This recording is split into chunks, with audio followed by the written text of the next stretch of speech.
Maayong adlaw mga kapatid, UY Abas di para sa News 5 Bisaya.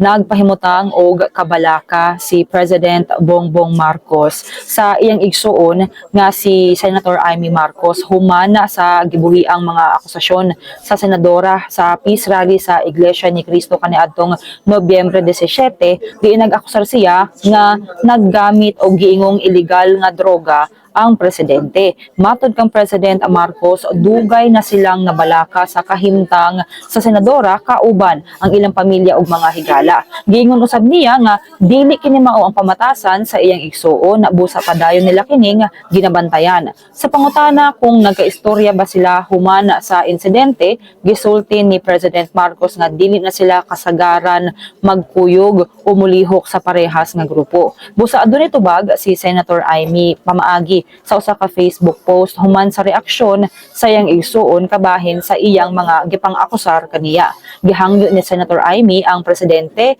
nga pamatud-an nga sayop siya sa iyang giingon. Kini sa lamang atong update, magpadayon na sa pagbantay sa social media pages sa News 5 para sa uban pang mga balita ug update. Amping tangtanan.